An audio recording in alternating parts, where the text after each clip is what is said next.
We're in India and it has been overwhelming. We arrived in Delhi and there were overwhelming amount of people everywhere. We got in at like midnight. We stayed for like, took us 2 hours to get to the hotel, and we stayed at this hotel. It was really nice and clean, but it was on a very dirty street. And the first day we tried to go out and go to lunch, we made it maybe 100 yards down the street. It was kind of sprinkling, and there was poverty, there was garbage, we were stepping in puddles and cow poop, and it was overwhelming to all the senses. It really, you could only take it in small doses. People came up to us, they were really nice and said namaste and where are you from, but we've read, everything we've read has said not to talk to anybody who approaches you on the street. Even our hotel lobby guy was like, don't talk to anybody on the street. So even the locals here tell you not to talk to the locals, so that's pretty interesting. Well, we've been in India about a week so far, and I've been really surprised at how different it's been just from Southeast Asia or any other countries that we've visited so far on this trip. The first 2 days, though, we were more jet lagged than we thought we were going to be. We slept basically, I think, 2 whole days when we got in. But Delhi, we really didn't do much in Delhi because I don't know, we were super tired and we just kind of wanted to just get into Rajasthan, I think. But we did have one day where we got a chance to go to the Taj Mahal. We took a day trip to Agra, and getting there was about 3.5 hours, a little bit longer than we thought. We took a car all the way out there. When we got out, it was pretty much madness everywhere. So many people, everybody wanted to sell you stuff, everybody wanted to be your tour guide. But yeah, we got a chance to see the Taj Mahal, and it was one of those things where you just see it like in magazines and photographs and everything everywhere, and just finally seeing it right in front of you was pretty awesome. We took a day trip to the Taj, and it far exceeded all my expectations. It was beautiful. It had all this detailing, the tiles, the walls had details on it, little stones. Were hand carved and put in. It's not painted, it's all like hand carved stones that fit in like a puzzle piece, and they're absolutely beautiful.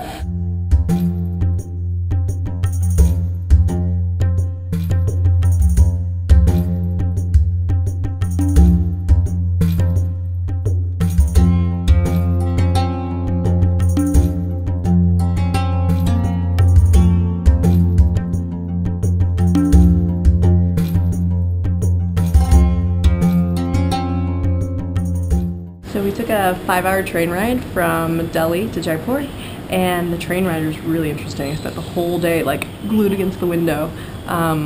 There were shanty towns the whole way out of Delhi, like along the railroad tracks, probably like 20 to 50 people on the tracks just going to the restroom right there.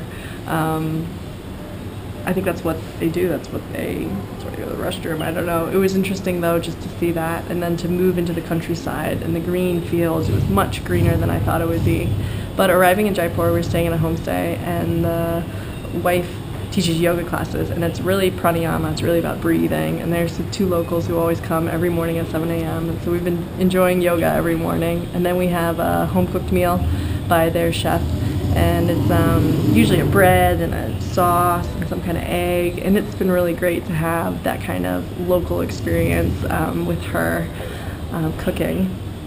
And then we go adventure, and we went and saw the Amer Fort and the City Palace and the observatory, which really did look like a Dr. Seuss book with the funny shapes and everything, but just a reminder that everybody kind of has a passion, and this emperor's happened to be space in the outer space, and so we built this so that he could observe the stars.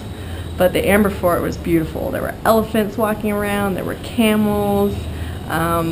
We got to climb all the way up. There were these women in beautiful yellow saris cleaning, and it really did feel like you were in Aladdin and part of a palace, and a different time, a different era. We ran into some locals, and we had sat next to them. They're like, oh, they were telling us where they're from in India, and we were telling them where we were from, and he was like, oh, do you guys have empires like this in the US?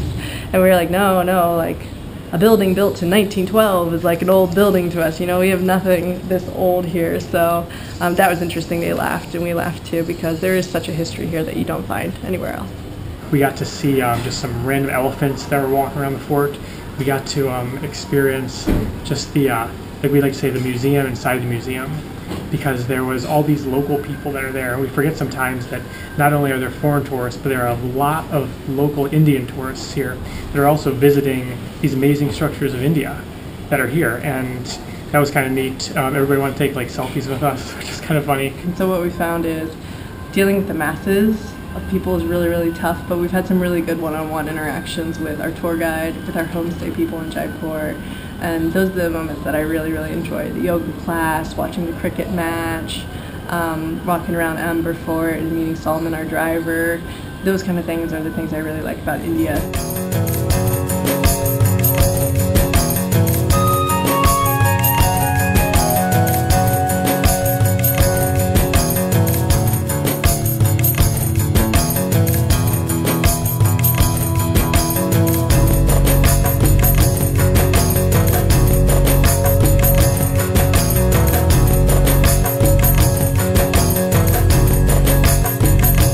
After another 8-hour train ride from Jaipur, we arrived in Udaipur, a city built around a lake where we finally decided to splurge and get a nice hotel for a few days, take Tabla lessons, and join in on a cooking class.